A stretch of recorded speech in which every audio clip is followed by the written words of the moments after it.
White House spokesman Sean Spicer says President Trump will make an announcement this week on whether any White House Comey tapes exist. Also, special counsel Robert Mueller meeting tomorrow with leaders of the Senate Judiciary Committee at issue potential conflicts between their respective investigations into the firing of Comey. Mueller met with members of the House Intelligence Committee today. And Fox News has learned that the State Department has opened a formal inquiry into whether Hillary Clinton and her aides mishandled classified information. If Mrs. Clinton is found to have violated government protocols, the former Secretary of State and her aides could have their access to sensitive government documents terminated. Joining me right now with his thoughts on all of it, former governor of Arkansas and Fox News contributor Mike Huckabee. Governor, good to have you here. So, you know, the left has been pursuing this narrative for months now, right? I mean, absolutely. From the time of the campaign itself, they had this whole idea about collusion in Russia. And guess what? There doesn't seem to be any there. They haven't come up with anything of any importance. And so now they're going after him on something else, this whole obstruction of justice theory. And they're out there bringing on attorneys that have, well, shall we say, liberal leanings, that have donated repeatedly to campaigns on the left, including Hillary Clinton. What is it going to take for them to give this one up? I don't think anything is going to cause them to give it up. The Democrats right now, Trish, are like the little boy that was out in the woods. He had a rifle slung over his shoulder like he was hunting, and a guy said, "Hey, son, what are you hunting for?" He said, "I don't know. I haven't found it yet." That's the Democrats right now. They don't know what they're hunting for. They're just hunting. They got to find something because they cannot accept the results of the election.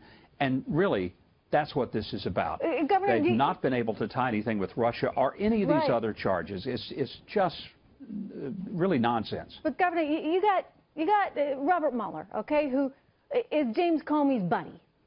And Mr. Mueller goes out and he's assembling his team, and he has to somehow find all of these people that have, 5 of them, have donated to Democratic campaigns. I mean, did he have to have those people? Could he have not gone and chosen folks that didn't have a political bent? I mean, when you start to put all this together, if I were the President of the United States and I got James Comey's buddy and he's going out collecting a bunch of people that had donated to the left, I might be pretty darn worried about where they're going with this, because it doesn't seem, frankly, fair.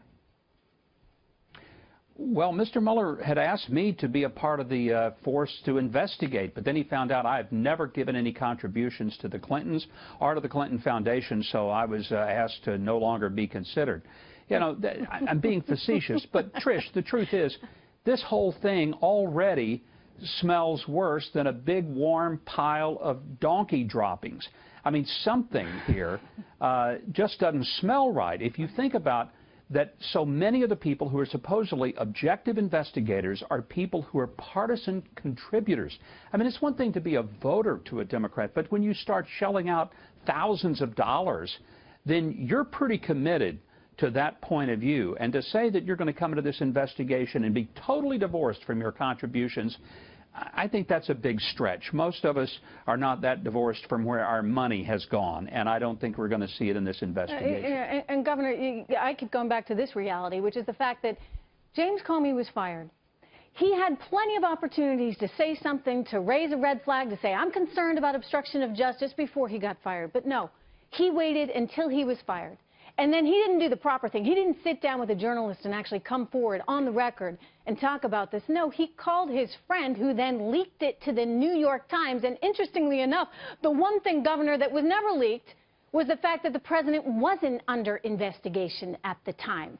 So does this, I mean, what does this tell you about exactly what's going on there within that White House and the holdovers from previous administrations that just don't like the new president? Trish, I think there's more evidence that I personally kidnapped the Lindbergh baby in the 1920s, 30 years before my birth, than there is that Donald Trump had any collusion with Russians or that somehow he has obstructed justice by illegal definition. But that's the kind of atmosphere that Washington has created. But let's be real clear. This is not because somebody honestly believes Donald Trump has done something wrong.